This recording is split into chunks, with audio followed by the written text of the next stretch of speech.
Hello, my name's Henry Scott and welcome to this quick tutorial I'm making on how to make an electric shock sound. This could be used for anything from an electric current running through a person or just running through big wires and maybe a power station. So let me quickly show you what I've made first.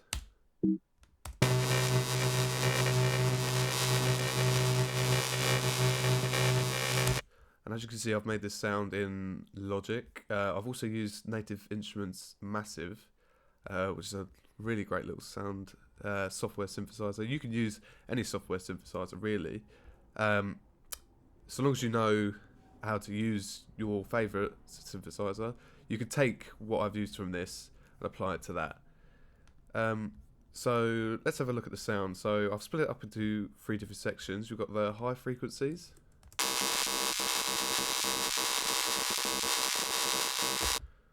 the mids,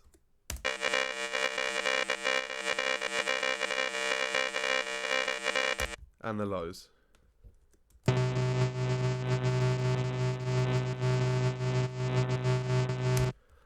And this is very common for sound design, splitting up the sound into different sections of frequencies, so you can capture a nice wide spectrum and make the sound really clear. So let's jump into Massive and have a quick look at what I've done. So if any of you are familiar with Massive, you'll see the main thing I've used is the performance modulator, and this just makes the sound really random, which is what we want. We don't want a pattern to form in any way here. We just want it to sound sporadic and, well, random. So let's jump into a fresh one, and I'll walk through what I've done step by step. So the first thing we're going to want to do is jump over to our oscillators. I'll quickly just turn these off. We won't use these for now. So with my highs, the oscillators I set to grown 2, grown 1, and grown 4, and this is just because it already sounds kind of electrical. By the way, I'm using a MIDI keyboard here to plug in and play the sounds, which we're going to use later as well to help it sound more random. Okay, so if I quickly play you the first oscillator on its own, and the second, oh, whoops, and the third. Okay, cool. This is the sound altogether. So the first thing I'll do is just randomise the pitch a little bit. Well, not randomise the pitch, change the pitch a little bit so they don't sound so similar. We don't want this to sound too musical, we want this to sound a bit horrible. Next thing I'm going to do is come over to the performance modulator, and as you can see, these are the waves we can use to modulate stuff. If I drag this little icon here over to let's start with the amp sound, so how loud our sounds are going to be, and I'll quickly turn these two oscillators off to demonstrate this. So if I drag this modulator over to here, click and hold on the 7 and then move it down, you see this green little indicators come up, and this little region basically means that this knob here will move between this green region in whatever shape we create here. So if I quickly play you a sound, you can see it's creating the waves based on this. We want to speed this up, and we're going to want quite a fast speed for an electrical sound. We can by moving the rate knob. As you can see, it goes through them all very quickly. Now we want to change this pattern so we don't hear the same wave over and over again. So what we do is come to random, and we can randomize any aspect of these waves. So if I click randomize upper level, you can see the level of the wave's been changed. If I randomize the curves, the curves change, so they're not the same. And by the way, if you click load curve, you can select your own curves here. Just click in and select in which ones you want to change. But we don't want that. We just want it random for now. Or you can random both of them, and then you get a completely random wave pattern.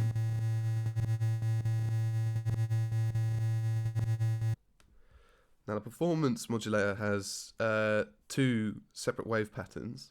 As you can see here, here's our second one. And again, by clicking randomize, we can randomize that as well. At the moment, we're just playing this top pattern. If I move this slider all the way down, we're now listening to the bottom. Now what we can do is we can actually control this knob as it plays to sound even more random. Otherwise, if you kept playing the same pattern over and over again, you'd start to recognise it. So we're going to want to switch between this to, again, make it more sporadic and random. So what we're going to do is come down here. We're going to right click one of these knobs and click MIDI learn. Then if you've got a MIDI controller, you could do this manually, but it's going to be a lot easier with a controller. On your MIDI controller, you want to find your modulation knob and just wave it up and down. And now you can see it's detected my wheel, so I can control manually this wheel.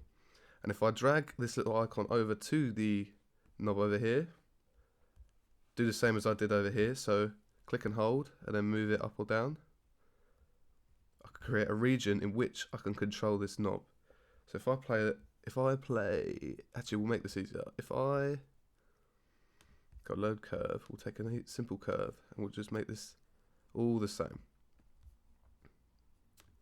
So now we've got the same pattern going on. But if I now move my modulation wheel,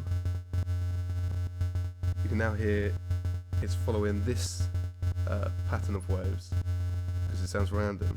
If I move it back, we're following the top. So if we randomize all of them, and then if I just move my wheel up and down, we're jumping in between these two waves, and you can see which one we're jumping into by the little knob down here. So basically what I did is I took this and I put it everywhere. So if I quickly put it over here, which by the way, this little knob here, if I quickly take that off, this knob here just changes the sound of the oscillator. So this is going to be a good one to randomize. Put that over there, we'll do the same. Go back to the amp. It's already done for us, and we'll do the intensity as well.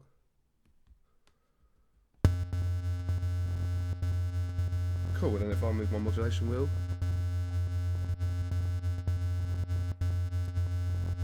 we've already sort of got a starting point. Now if you're using a different synthesizer, what I'd recommend, and it doesn't have a random modulator like this, what I'd suggest is use whatever modulator you can, pick whatever wave patterns they use or what speed they can go at, and just choose a different one for each different aspect of your synthesizer, and you should get a similar result. Okay, cool, so that's generally what I did. I took this and applied it to filters, so we got low and high pass filters affecting it as well. Did the same for all the other oscillators. I also did it for panning, so you could bring it over here, do the same thing, create a little region. And now you can hear it darting between the left and right channel. Let's make that a bit more extreme so we can all hear it. There we go. In this case I didn't do that to that extreme, so if I pull it back a bit, it's a bit more controlled. So yeah, I took that idea and I've applied it to these three channels. If we look at the highs, whoops.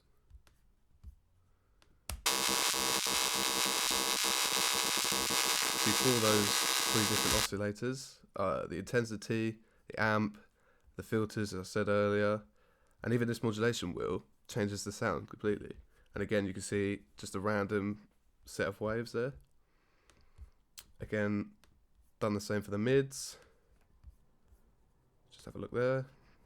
And used a completely different random pattern. And the same for the lows. Yeah. So that's pretty much all there was to it. You can control these a bit more if you like with just, you know, EQs and low and high pass filters. For example, if I play the highs, I can maybe cut out the middles and the low frequencies completely if I wanted to. And as you can see, I've done that for the lows just a bit. I don't want too many lows. If I take this back, oh, whoops, it sounds a bit too bassy down this end, so I just took that back a bit. There we go, cool. And then to top it off, what I did is I used Logic's automation, got the pencil tool out, and I just, with my mouse, I just went round and drew some more sporadic lines to control the volume. Now, if you don't have, if your synthesizer doesn't have a randomization modulator, this is a great way to randomize the amp. You could just do this manually, go through, draw little lines, and make it sound all over the place. As you can see with the highs, the difference between the highest peaks I've used and the lowest peaks are a lot smaller to the lows. I wanted the lows to really move about. So yeah, that's all there is to it really. I hope you enjoyed. I hope this helps. Like I said, try this out with other synthesizers. Try this out with different oscillators as well. See what you can come up with. And yeah, that'll about do it. Thanks for watching.